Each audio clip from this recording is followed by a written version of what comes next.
হাদিস আছে একজন, দুইজন, তিনজন, চারজন, পাঁচজন, ছয়জন, সাতজন একে বাহাদিগণে বিশ্ব নবী মুহাম্মদুর রাসূলুল্লাহ সাল্লাল্লাহু আলাইহি সাল্লামের খেদমতে বিভিন্ন সমস্যা লইয়া হাজির হইতেছেন।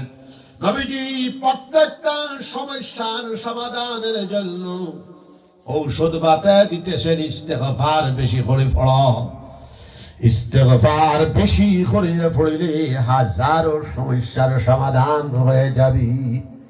আমরা মুমিন মুসলমান ইস্তেগফার বেশি করে পড়ার চেষ্টা চালাবো। সবাই বলেন ইনশাআল্লাহ। কোরআন শরীফের মধ্যে আসতেছে ইস্তেগফার বেশি করে পড়েন, রিজকের মধ্যে বরকত হয়, মালের মধ্যে বরকত হয়, আওলাদের মধ্যে বরকত হয়, বৃষ্টি কম হইলে বৃষ্টি সম পরিমাণ হয়। ইস্তেগফার বেশি করিয়া পড়িলে গোটা জীবন বরকতময় নূরময় হয়ে যাবে। জোরে বলো সুবহানাল্লাহ। দুরূদ শরীফ সকালে 100, বিকালে 100, নিচে 200 বার, মাঝামাঝি 500 বার, অর্ধেক 1000 বার, 2000 বার, 3000 বার, 4000 বার, 5000 বার আমরা পড়ার চেষ্টা চালিয়ে যাব। সবাই বলি ইনশাআল্লাহ।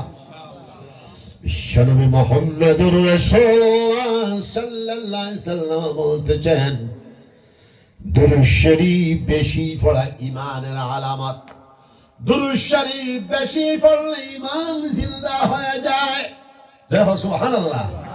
দুরূদ শরীফ বেশি পড়িলে বিশ্বনবী মুহাম্মদুর রাসূলুল্লাহ সাল্লাল্লাহু আলাইহি সাল্লামের খাবে বারবার জিয়ারত নসিব হয়ে যেতে পারে।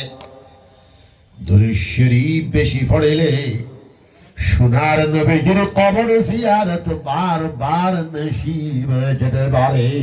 নবীজি বলতেছেন, মান যারা কবরি ওয়াজাবাত লাহু শাফাআতি ইয়াউমাল কিয়ামা।